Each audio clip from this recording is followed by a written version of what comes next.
शिष्य गुरु को, सदगुरु को सदा अपने से ऊंचा बड़ा मानता है,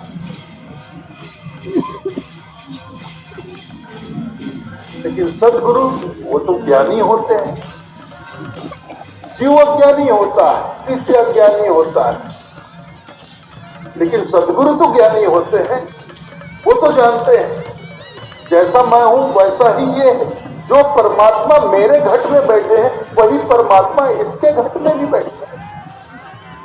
मुझमें और इसमें फर्क है, तो बस इतना ही फर्क है कि मुझे मेरे भीतर बैठे परमात्मा का बोध है, ज्ञान है। परमात्मा तो इसके भीतर भी बैठे हैं, लेकिन इसको अभी अपने भीतर बैठे परमात्मा का ज्ञान नहीं हुआ। फर्क बस इतना है।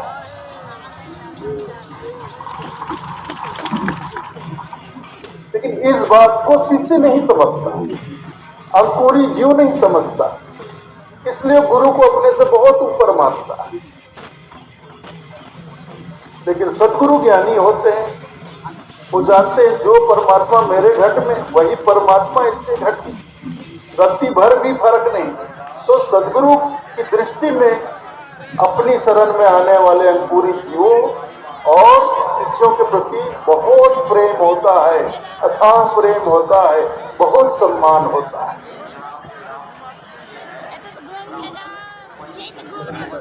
कुछ लोग साहब की एक और साथी को भी नहीं समझ पाते हैं।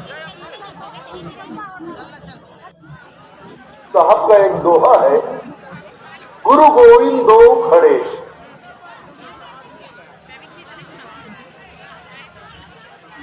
रास्ता दे दीजिए भाई, तो रास्ता दे दीजिए। नहीं भाई, आप बच्चे को लेकर निकल जाइए बाहर, बिल्कुल रास्ता दीजिए।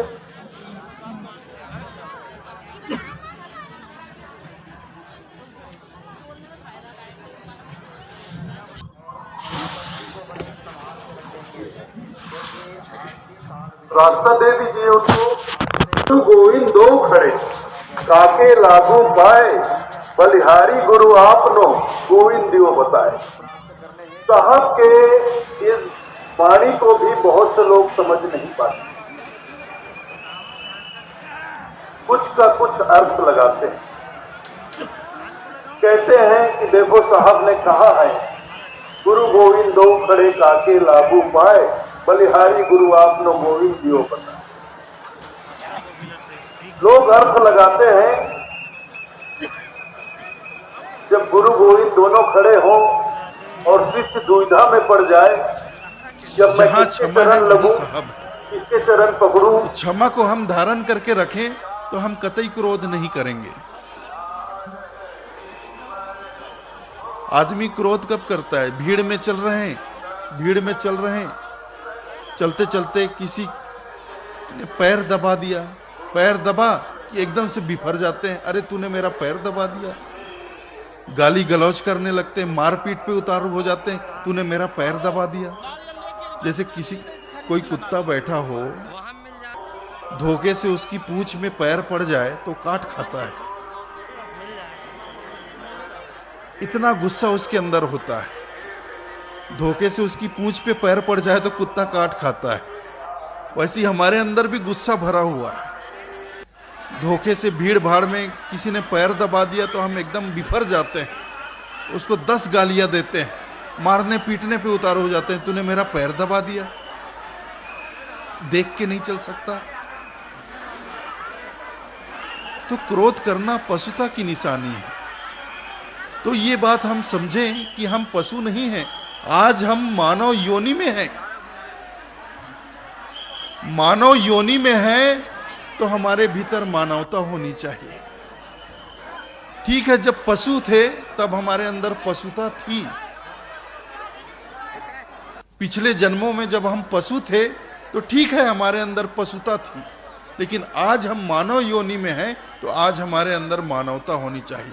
आज हम इंसान हैं तो हमारे अंदर इंसानियत होनी चाहिए।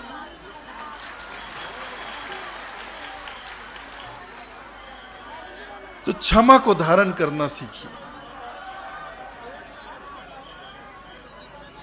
जहां क्षमा है वहीं आप हैं, जहां क्षमा है वहीं साहब है, और जहां क्रोध तहां काल है। जहां दया तहां धर्म है, जहां लोभ तहां पाप, जहां क्रोध तहां काल है, जहां क्षमा तहां आप। जहां क्रोध है वहां काल है।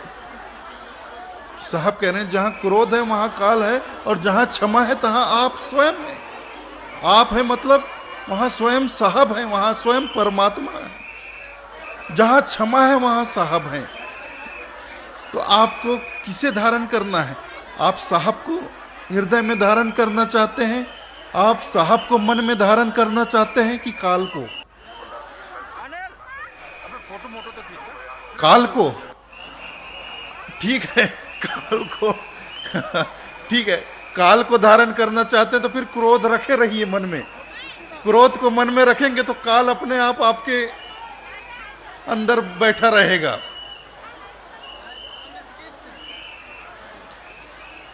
और साहब को धारण करना चाहते हैं तो आपको क्षमा धारण करना पड़ेगा। क्षमा धारण करेंगे तभी साहब आपके मन मंदिर में विराजमान होंगे। जहां क्षमा तहां आप। क्षमा करना सीखिए, हर कदम पर क्षमा करना सीखिए। क्षमा करते चलिए, हर कदम पर क्षमा करते हुए चलिए। क्षमा किसी से जाने अनजाने कोई भूल हो गई, किसी ने कुछ कटु वचन कह दिए, क्षमा। किसी की बात मन में लेना ही क्या, संसार है, होता रहता है। किसी ने कुछ जाने अनजाने बुरा कर दिया, क्षमा किया। किसी की कटु बातों को मन में नहीं रखें। अक्सर यह होता है कि हम क्रोध को पाल कर रखते हैं। किसी ने हमारे बारे में कुछ उल्टा सीधा बोला, और उल्टा सीधा लोग बोलते हैं क्योंकि दुनिया में मूर्खों की कमी नहीं है। दुनिया में मूर्खों की कमी नहीं है। तो जो मूर्ख लोग होते हैं वो दूसरों के बारे में उल्टा सीधा बकते ही रहते हैं। जो मूर्ख होते हैं वो 24 घंटे दूसरों के बारे में उल्टा सीधा बकते रहते हैं। वो ऐसा है, वो ऐसा है, उसने ऐसा किया, उसने वैसा किया। वो दूसरों की निंदा करते रहते हैं। तो दुनिया में बहुत से ऐसे लोग हैं। तो हमारे बारे में भी कोई कुछ बोलता है कि ये आदमी तो ऐसा है, वैसा है, ये करता है, वो करता है, बोलने। हमारे गुरुजी कहा करते थे, परम पूज्य पंचश्री हजूर गृहस्थ मुनि नाम साहेब कहा करते थे कि दुनिया में सबकी बातों का जवाब दिया जा सकता है, लेकिन एक मूर्ख और पागल की बातों का कोई जवाब नहीं होता है। दुनिया में हर बात का जवाब नहीं दिया जाता है साहब, हर बात का जवाब नहीं दिया जाता है। कल की घटना सुनाऊं मैं। कल यहाँ से सभा से जाने के बाद मुझे बहुत से लोगों ने बोला कि यहाँ कोई हरियाणा में कहीं कोई श्यामपाल महाराज है, कोई रामपाल महाराज है, वो आपके बारे में ऐसा बोलते हैं, वैसा बोलते हैं, ये बोलते हैं, वो बोलते हैं। मैंने कहा भैया बोलने दो, तो मैं क्या करूं, मैं क्या करूं? नहीं साहब, आपको जवाब देना चाहिए। तो मैंने सोचा क्या जवाब दूं, मैं चुप रह गया। फिर मुझे गुरुजी की बात याद आई कि गुरुजी ने तो कहा है दुनिया में मूर्ख और पागल की बातों का कोई जवाब नहीं होता।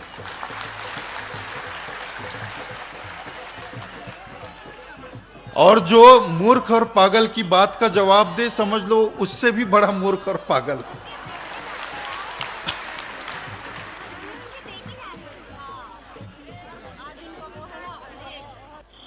तो एक मूर्ख तो अपनी मूर्खता करके चला जाता है। हमारे बारे में कुछ उल्टा सीधा बोला, चला गया, वो जाके भूल भी जाता है।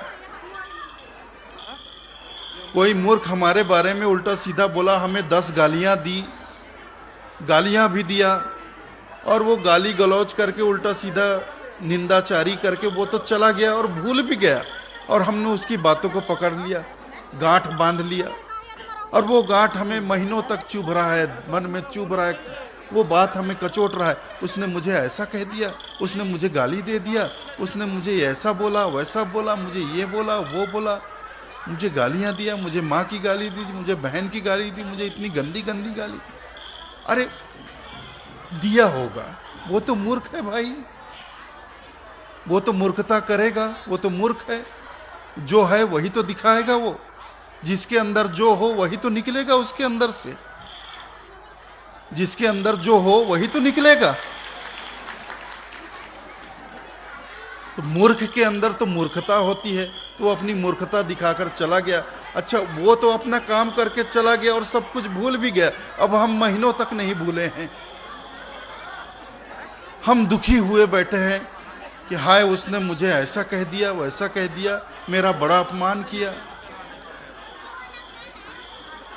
एक मूर्ख की बातों को पकड़ के हम महीनों तक दुखी हुए बैठे हैं, दुखी हो रहे हैं, परेशान हो रहे हैं। अरे छोड़ो, क्षमा करना सीखो।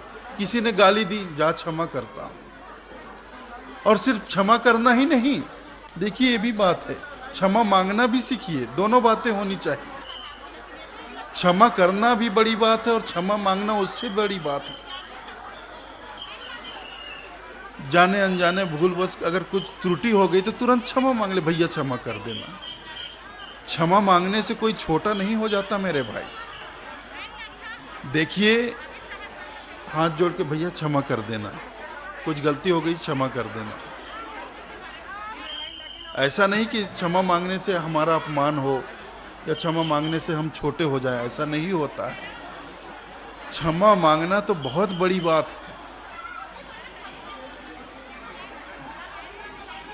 विनम्र होने से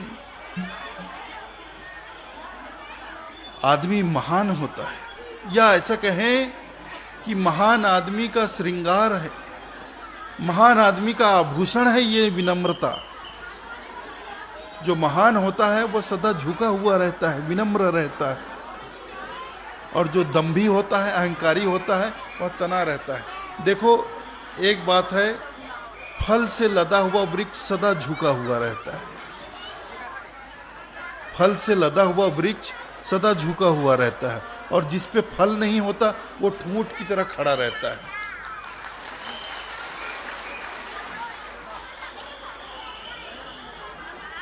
तो क्षमा मांगने में कोई बुराई नहीं, और क्षमा कर दो।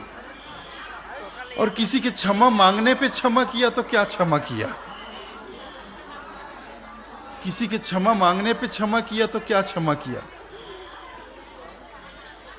जाने अनजाने किसी से कोई गलती हो गई, हमारा कुछ नुकसान हो गया, तो चलो होती है। ये इतनी समझदारी होनी चाहिए हम जीवन में इतनी समझदारी होनी चाहिए कि संसार है, होता है, भूल चूक होती रहती, चलो उससे भूल हो गई, क्षमा की। उसकी बात को मन में लेना ही क्या, क्षमा किया। तुम क्षमा मांगने के पहले क्षमा कर दो, और हमसे कोई गलती हुई तो तुरंत क्षमा मांग लो।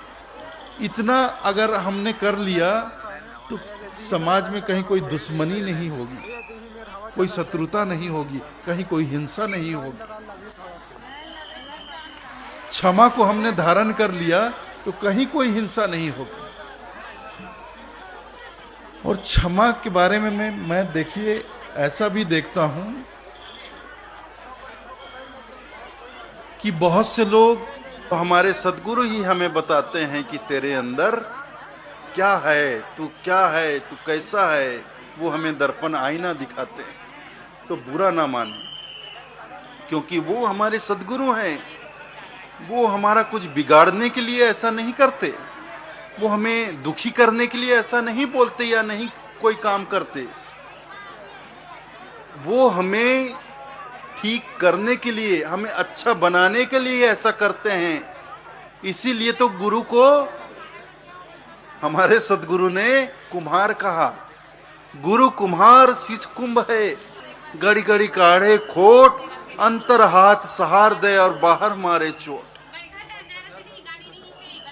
गुरु कुम्हार के समान होते हैं। गुरु कुम्हार शिष्य कुंभ है, गड़ी गड़ी काढ़े को। कुम्हार जब घड़ा बनाता है, अंदर हाथ का सहारा दे देता है और बाहर से चोट करता है। बाहर से चोट कर क्यों करता है? ताकि जो घड़ा है वह सही आकार ले, सुंदर बने, सुडौल बने, सही आकार को, सही रूप को प्राप्त करे, ताकि दुनिया के बाजार में उसका कुछ मोल हो, दुनिया में उसकी कोई कीमत हो। अगर ऐसा ना करे कुम्हार तो घड़ा टेढ़ा मेढ़ा बेडौल बनेगा। और एक टेढ़े मेढ़े घड़े की, बेडौल घड़े की दुनिया के बाजार में क्या कीमत होगी। आप जब घड़ा खरीदने जाते हो तो एक एक घड़े को उठाकर देखते हो, उसके ठोक बजाकर देखते हो, ठीक पका है कि नहीं पका है ये भी आप देखते हो। बजाकर टन टन करे तो हाँ ये बढ़िया है, ये बढ़िया है। अगर टन टन की तरफ पक पक करे तो समझ लेते हैं कि ये कच्चा है, ये किसी काम का नहीं है, छोड़ो इसे, उसका कोई मोल नहीं लगाता। फूटी कौड़ी में भी कोई उसे उठाने को राजी नहीं होता। तो हमारे सद्गुरु चाहते हैं कि हम पकें, पकें, सुंदर रूप लें, सुंदर आकार में हम आए, हमारा सुंदर आकार हो। और खूब पकाते हैं, हमें कसौटी में पकाते हैं, परीक्षा लेकर पकाते हैं, ताकि दुनिया के बाजार में हमारी कीमत हो, दुनिया में हमारा कुछ मोल हो। तो हमारे ही भले के लिए करते हैं। तो सद्गुरु के, गुरु के, संतों के, साधुओं के वाणी वचनों को कभी बुरा मत मानना, कभी दुखी मत होना कि फलाने संत ने हमें ऐसा कह दिया, कि फलाने साधु ने हमें ऐसा कह दिया। नहीं, वो हमारी भलाई चाहते हैं, वो हमारे जो कहते हैं हमारे भले के लिए कहते हैं।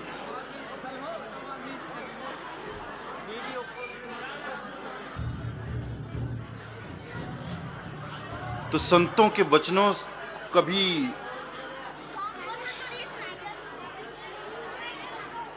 गलत मत समझना, उनकी बातों का कभी बुरा मत मानना, नहीं तो कभी जीवन में भला हो नहीं पाएगा, कभी भला नहीं होगा।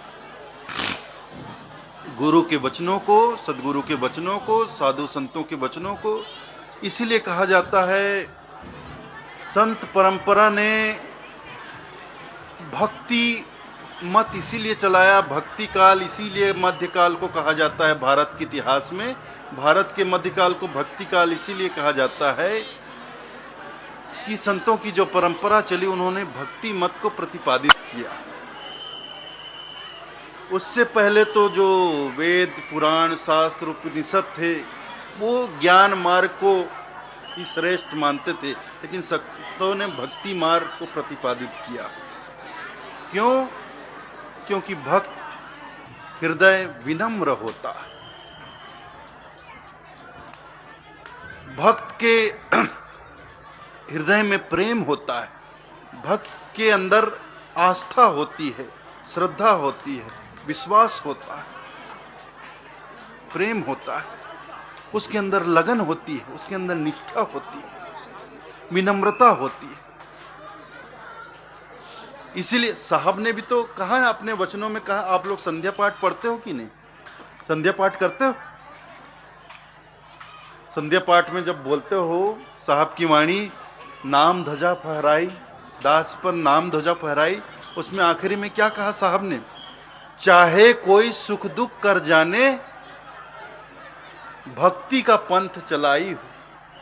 साहब ने जो पंथ चलाया, भक्ति का पंथ चलाया, ज्ञान का पंथ नहीं चलाया। साहब ने कोई पारक पंथ नहीं चलाया। साहब ने जो अपना पंथ स्थापित किया, वो भक्ति का पंथ स्थापित किया। भावे कोई सुख दुख कर माने, किसी को अच्छा लगे या बुरा लगे, भक्ति का पंथ चलायू। मैंने भक्ति का पंथ चलाया, क्योंकि एक भक्त ही अपने गुरु के वचनों को विनम्रता से स्वीकार कर सकता है, दूसरा नहीं कर सकता। ज्ञान मार्ग में ऐसा नहीं हो सकता। ज्ञान आते ही आदमी के अंदर अभिमान आ जाता है, ज्ञान का ही अभिमान आ जाता है। लोग कहते हैं ज्ञान आए तो अभिमान दूर हो, लेकिन ये बड़ी विकट विडंबना है कि ज्ञान आए तो ज्ञान का ही अहंकार हो जाता है, जैसे सर्वानंद को हो गया था। इसलिए साहब ने भक्ति का मार्ग चलाया, भक्ति का पंथ चलाया। भक्त हृदय बड़ा विनम्र होता है, वह संतों की वाणियों को, गुरुजन की वाणियों को, सदगुरु की वाणियों को सहज स्वीकार करता है, विनम्रता से स्वीकार करता है, क्योंकि वह जानता है गुरु के वचनों को, सदगुरु के वचनों को, संतों के वचनों को, साधुओं के वचनों को मैं आत्मसात करूंगा, हृदय में धारण करूंगा, जीवन में उतारूंगा, व्यवहार में लाऊंगा, उनकी वचनों को, उनके वाणियों को साधूंगा, तभी मेरा जीवन सफल होगा, तभी मेरा कल्याण। भक्त हृदय इस बात को भली भांति जानता है, इसलिए बहुत विनम्रता से, भक्त जो होता है विनम्र होता है, वह कभी उजटता नहीं करता। किसी साधु संत से, गुरुजन से कभी उजट भाषा में बात नहीं करेगा। वह गुरु के सामने, सदगुरु के सामने, साधु संतों के सामने सदा हाथ जोड़कर, आपने देखा धनी धर्मदास जी का सारा आप जीवन चरित्र देखिए, ग्रंथों में उनकी वाणियां भरी पड़ी हैं। कबीर साहित्य में साहब और धर्मदास जी के बीच जो भी संवाद हुए, आप किसी भी ग्रंथ में उठाकर पढ़ लीजिए, आप धर्मदास साहब की वाणी को सुनिए, देखिए, पढ़िए, कितनी विनम्रता।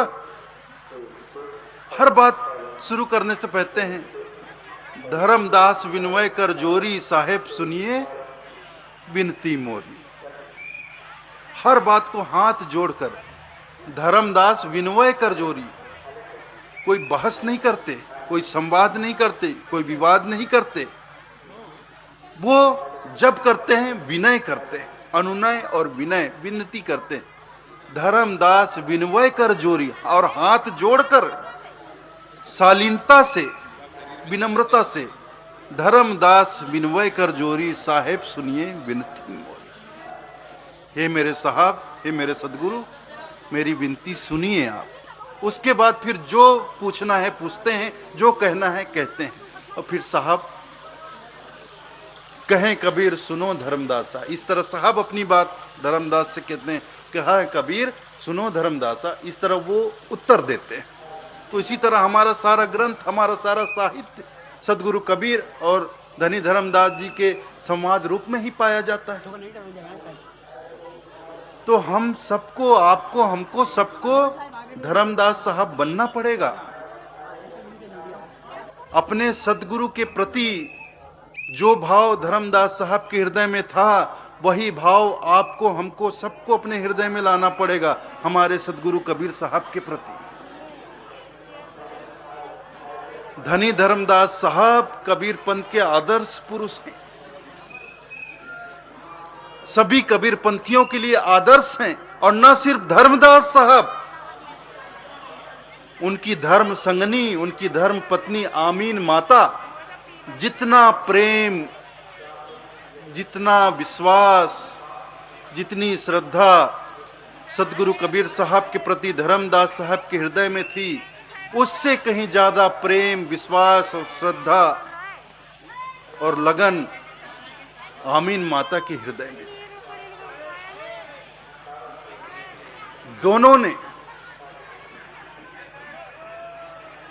दोनों धर्म संगी मिलकर, पति पत्नी दोनों मिलकर, दोनों ने मिलकर सदगुरु की सेवा और भक्ति की।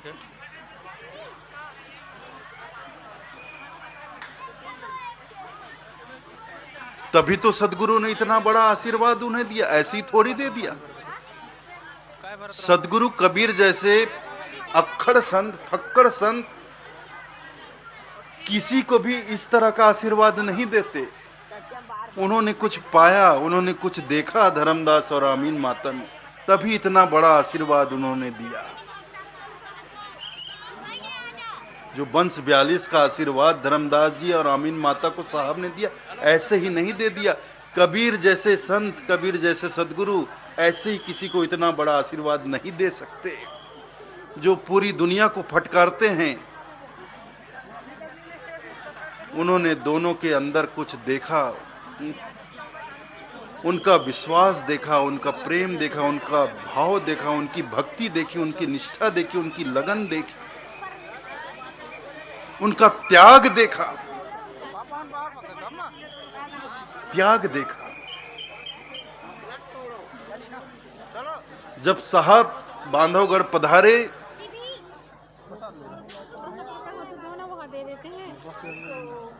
संवत 1520 के साला, बांधवगढ़ कीन धर्मशाला, धर्मनी को सब कहे प्रसंगा, तुम मोरे हो भक्ति के अंगा। देखिए भक्ति की बात आ गई ना, भक्ति की बात आ गई ना। संबत 1520 के साला बांधवगढ़ कीन धर्मशाला। धर्मदास को कहे प्रसंगा तुम मोरे हो भक्ति के अंगा। धर्मदास को साहब कहते हैं तुम मेरे भक्ति के अंग हो। ये नहीं कहते कि ज्ञान के अंग हो, कि पारक के अंग हो, भक्ति के अंग हो। धर्मदास जी के पास खूब धन था। उस समय 600 साल पहले 56 करोड़ की संपत्ति, 56 करोड़ की संपत्ति 600 साल पहले। आज के समय पर सोचो 56 करोड़ का क्या महत्व होगा। अरे हम जब बचपन में, मेरी उम्र 45-46 साल हो गई, हम बचपन में जब दुकान में जाते थे तो ये जो हम साधारण सब बच्चे गांव में पार्ले जी का बिस्किट खाते हैं, वो आज कितने में मिलता है एक पैकेट। पैकेट तो मैं देखता हूँ आज भी उसी साइज का है, उतना ही बड़ा है जितना मैं बचपन में खाया करता। आज कितने में मिलता है बताइए। मैं कसम खाकर कहता हूँ 25 पैसे में खरीदता था। वो 25 पैसे का पैकेट आज 5 रुपए में बिकता है। तो जब साहब बांधवगढ़ पधारे धर्मदास साहब के गृह में, लोग कहते हैं धर्मदास साहब ने 56 करोड़ की संपत्ति दान कर दी।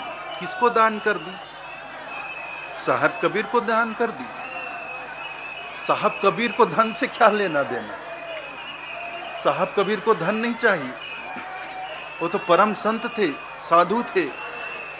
साधु धन के भूखे नहीं होते, साधु धन के भूखे नहीं होते। साधु भूखा भाव का, धन का भूखा नाही। धन का भूखा जो फिरे सो तो साधु नाही। ये बात समझ लेना आप। साधु भूखा भाव का, धन का भूखा नाही, और धन का भूखा जो फिरे वो तो साधु नाही। वो साधु नहीं है। जो धन के लिए घूमता है फिरता है, वो उसको साधु समझने की गलती मत करना। साधु भाव का भूखा होता है। तो धर्मदास साहब के अंदर साहब